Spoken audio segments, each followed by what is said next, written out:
नमो नमः स्टूडेंट। आज हम प्रश्न निर्माण ये टॉपिक पढ़ेंगे। ये सेमोशी पुस्तक में हमारे प्रत्येक पाठ के पीछे एक क्वेश्चन होता है जिसका हमको प्रश्न निर्माण करना होता है। लेकिन हम हमेशा गलती करते हैं कि प्रश्न निर्माण तो करते हैं लेकिन केवल आंसर लिख देते हैं। जैसे क लिख दिया, किम लिख दिया, कहीं कहानी लिख दिया, कहीं कीदृश लिख दिया। लेकिन स्टूडेंट ये लिखने का हमारा तरीका नहीं होता है। सही तरीका क्या होता है कि हम पहले प्रश्न को लिखने से पहले उत्तर जो दिया हुआ है जिसका हमको प्रश्न निर्माण करना है, पहले हम उस सेंटेंस को बहुत अच्छी तरह से पढ़ें और पढ़ने के बाद फिर हम लोग उसका प्रश्न निर्माण करें।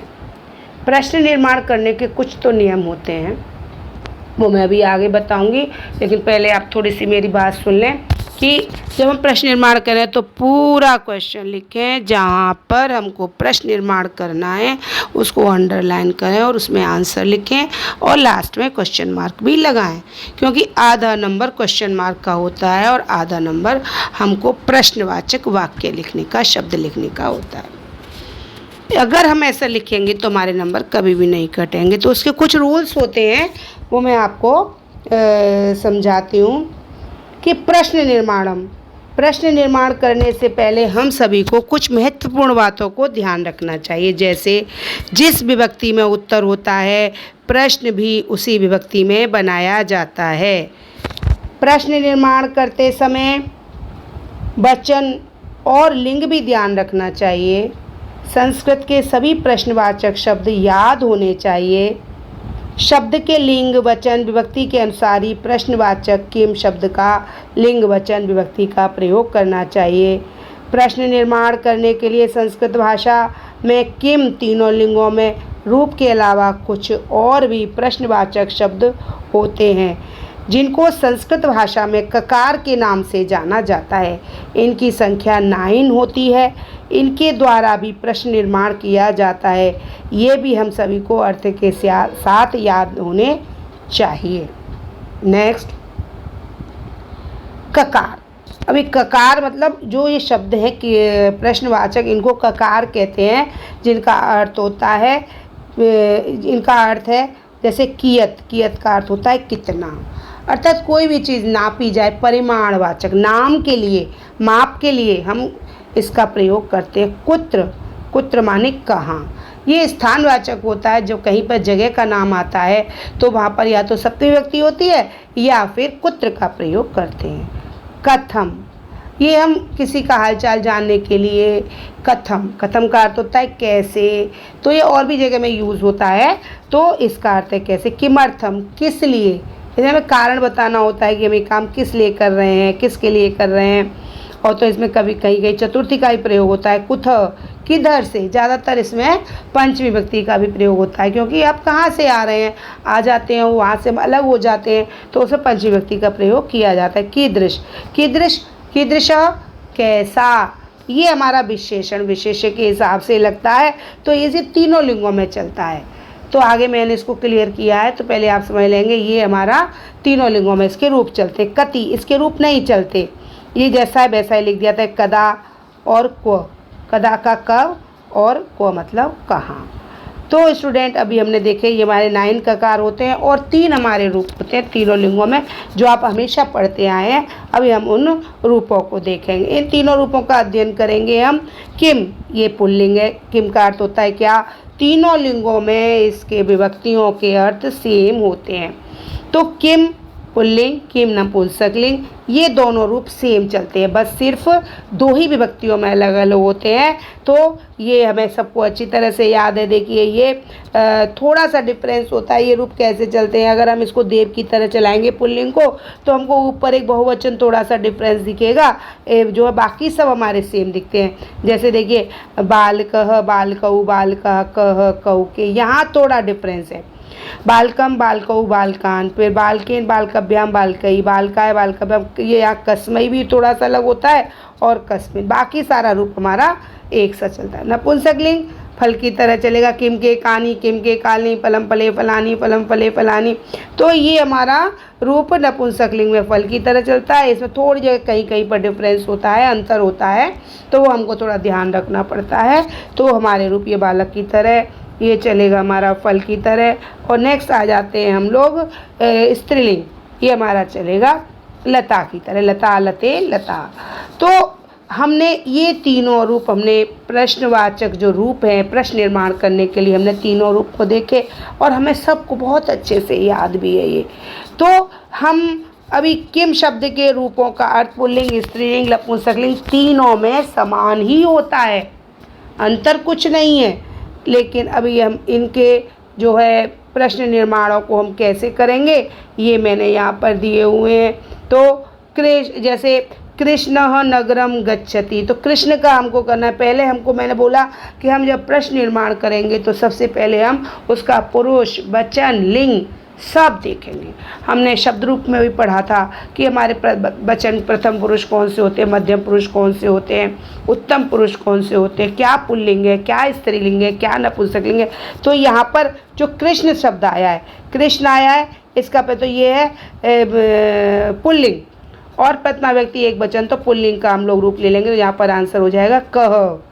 अभी ग्रामम अभितः वनम गच्छति, तो वन का रूप हमारा नपुंसकलिंग है, तो यहाँ पर वनम का अर्थ हो जाए एक वचन भी है तो किम। तो ग्रामम अभितः किम अस्ति, राम दशरथस्य पुत्र अस्ति, दशरथस्य यहाँ पर षष्ठी व्यक्ति एक वचन लगा हुआ है और पुल्लिंग है, तो राम कस्य पुत्र अस्ति, राम किसके पुत्र है। कालिदासेन सदृश को अपि कवि नास्ति, कालिदास के समान कोई भी कवि नहीं है।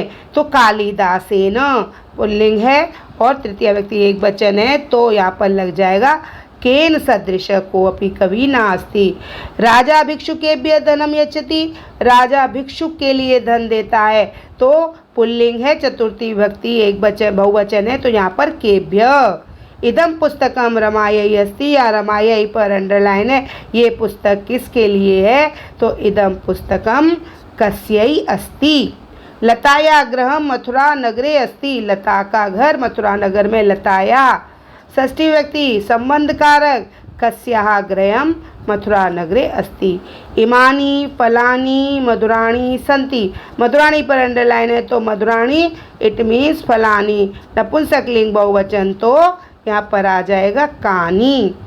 सीता चित्रकलायाम निपुणा अस्ति, सीता किसमें निपुण है, सीता चित्रकलायाम हमारा नपुंसकलिंग है, तो इसमें आएगा कस्याम। ये रूप हमारे सामने ही है, देखिए सप्तमी व्यक्ति एक वचन, तो कस्याम। पुस्तकम पुस्तकालय अस्ति, पुस्तक पुस्तकालय में, पुस्तक कहाँ पर है, कुत्र, तो यहाँ पर समयवाचक जो स्थानवाचक है, तो यहाँ पर हम लिख देंगे कुत्र। भवान रात्रौ अधिकम पठेत, आप रात्रि में अत्यधिक पढ़ते हो, समय बोधक है समय का, तो हम लोग रात्रि, सुबह, साय, यहाँ पर तो कदा। इसके बाद पुस्तकम पठनाय पठनार्थम अस्ति, पुस्तक पढ़ने के लिए हम लोग का जो है पुस्तक पढ़ने के लिए है, पुस्तक किस लिए है, तो पुस्तक यहाँ पर हम लोग इसका आंसर होगा कस्मै, किस लिए है। पुस्तकालय द्वादश छात्राः सन्ति, पुस्तकालय में 12 छात्र हैं, तो द्वादश या संख्या आती है, तो वहाँ पर हम कति का प्रयोग करते हैं। नेक्स्ट अभी मैं आपको समझाती हूँ कि ये कारक चिन्ह कैसे हैं। ने, कर्ता ने कर्म को कर्ण से, संप्रदान के लिए अपादान से, षष्ठी काकी के रारी रे और सप्तमी मैपे पर, सबके मैंने एक एक वचन रूप लिखे हुए हैं और इन सब का अर्थ होता है किसने, किसको, किससे, किसके लिए, किससे, किसका, किसमें। तो हम अब इसके हिसाब से हमने पहले शॉर्ट रूप में, संक्षिप्त रूप में थोड़े से ककार के हिसाब से और हमने प्रश्न निर्माण किए। अभी हम देख रहे हैं कि इनके अर्थ क्या होते हैं। तो पहले हम अर्थ समझ लिया, इसके बाद में हमको प्रश्न निर्माण करना बहुत ईजी हो जाता है। अभी हम जो ककार हैं हमारे, उनके हिसाब से एक एक वाक्य की रचना करेंगे, तो हमको जो है प्रश्न निर्माण करना और भी आसान हो जाएगा। तो कियत, कियत का अर्थ है कितना, हाउ मच, तो उसका प्रश्न निर्माण हमारा होगा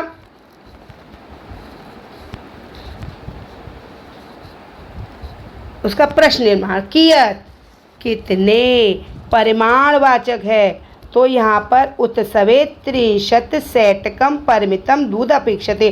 तो उत्सव में 300 लीटर दूध की जरूरत है। कितनी दूध की जरूरत है? 300 लीटर। यहाँ पर उत्सवे कियतम दुग्धम अपेक्षते, तो ये जो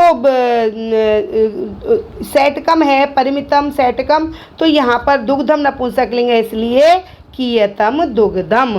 तो यहाँ पर भी सेम विभक्ति का प्रयोग होगा, तो कियतम। तो कियति स्त्रीलिंग में हो जाता है, पुल्लिंग में कियत, फिर स्त्रीलिंग में कियति। तो यहाँ पर ये भी इसके रूप चलते हैं, इसके भी तीनों लिंगों में रूप चलते हैं। अब आ जाते हैं नेक्स्ट, कुत्र। कुत्र हमारा वेयर, कि तुम्हारे वेयर, वो पता है ये स्थानवाचक है। तो यहाँ पर हमने देखा कि पुस्तकम पुस्तकालय अस्ति, तो स्थानवाचक है, मैंने बोला था कि स्थानवाचक है, तो वहाँ पर सप्तमी का प्रयोग करते हैं या फिर कुत्र का करते हैं। तो पुस्तकम कुत्र अस्ति। नेक्स्ट, कथम। कथम मतलब कैसे। अभी आप कैसे हैं, ये हमारे गुणवाचक है। तो मतलब किसी का जाना, तो जैसे यहाँ पर है पवनः मंदम मंदम चलति, पवन कथम चलति, पवन मंदम, इसके रूप नहीं चलते, ये जैसा है वैसा ही प्रयोगों में हो जाता है। तो हमारा प्रश्न बनता है पवन कैसे चलती है। नेक्स्ट, किमर्थम। किमर्थम मतलब किस लिए हुआ है। किमर्थम उद्देश्यवाचक। पुस्तकम पठनाय अस्ति, पुस्तकम किमर्थम अस्ति, पुस्तक किस लिए है, पुस्तक पढ़ने के लिए है। कुतः किधर से, इसमें पंचमी व्यक्ति का प्रयोग होता है। तो मीरा मीरा विद्यालयात आगच्छति, मीरा कुतः आगच्छति, मीरा विद्यालय से आती है। तो यहाँ पर हम कुतः का प्रयोग करेंगे जब पंचमी व्यक्ति का प्रयोग होता है इसमें। नेक्स्ट, क्व। क्व माने कहाँ, वो कुत्र भी है और क्व, दोनों का सेम ही रहता है। तो क्व मतलब कहाँ। अभी क्व कहाँ, पुस्तकम पुस्तकालये अस्ति, पुस्तक कहाँ पर है, पुस्तकम क्व अस्ति, पुस्तकम पुस्तकालये अस्ति। नेक्स्ट, कति। ये है हमारा संख्यावाचक, जो कहाँ पर कहीं पर भी संख्या आ जाएगी, वेद कितने हैं, पांडव कितने हैं, राजा के 4 पुत्र हैं, तो वहाँ पर हम लोग हमेशा कति का प्रयोग करते हैं। कति संख्यावाचक। पुस्तकालय 12 छात्राः सन्ति, पुस्तकालये कति छात्राः सन्ति। नेक्स्ट, कदा। कदा मतलब कब, जब कहीं पर भी समय का प्रयोग होता हो, समयवाचक है ये, तो वहाँ पर हम लोग कदा का प्रयोग करते हैं। तो भवान रात्रौ अधिकम पठेत, आप रात्रि में अधिक पढ़ते हैं, भवान कदा अधिकम पठे। नेक्स्ट, कीदृश। अभी मैंने बताया था कीदृश के रूप चलते हैं, कीदृश के रूप चलते हैं। तो कीदृश का सेंटेंस है जैसे बालकः सुंदरः अस्ति, बालकः कीदृशः अस्ति, बालक कैसा है। बालिका सुंदरी अस्ति, तो बालिका कीदृशी अस्ति। फलम मधुरम अस्ति, फलम कीदृशम अस्ति। तो इसके रूप जो है यहाँ पर बालक की तरह चल जाएंगे या नदी की तरह चल जाएंगे, यहाँ पर फल की तरह चल जाएंगे, और इसके रूप 7 विभक्तियों में चलेंगे। तो कीदृश शब्द विशेषण के कारण ये तीनों लिंगों में चलता है। नेक्स्ट, अभी परीक्षा में किस प्रकार से प्रश्न पूछे जाते हैं, तो स्टूडेंट अब हम वो देखेंगे। तो परीक्षा में हमने 3 लेसन के लिए हुए हैं। पहला स्वर्णकाक, ग्रामे निर्धना स्त्री अवसत। अब हमने बोला था कि यहाँ पर स्त्रीलिंग है, स्त्री है, तो कीदृशी, ग्रामे कीदृशी स्त्री अवसत। स्वर्ण काकम निवारयन्ती बालिका प्रार्थयत, तो स्वर्ण काकम पुल्लिंग है और द्विवचन विद्युतीय व्यक्ति है, तो काकम निवारयति बालिका प्रार्थयत। सूर्योदयात, सूर्योदय से पहले बालिका वहाँ पर उपस्थित हो गई, तो कस्मात् पूर्व में बालिका तत्रोपस्थिता। बालिका निर्धन मातु दुहिता आसीत्, बालिका कीदृशी दुहिता आसीत्। लुब्धा वृद्धा स्वर्ण काकस्य रहस्यम अभिज्ञातवती, लुब्धा वृद्धा कस्य रहस्यम अभिज्ञातवती। ग्रामे एका अपरा लुब्धा वृद्धा निवसत, कुत्र एका अपरा लुब्धा निवसत। ग्राम में आया जगह का नाम, तो सप्तमी व्यक्ति हो गई।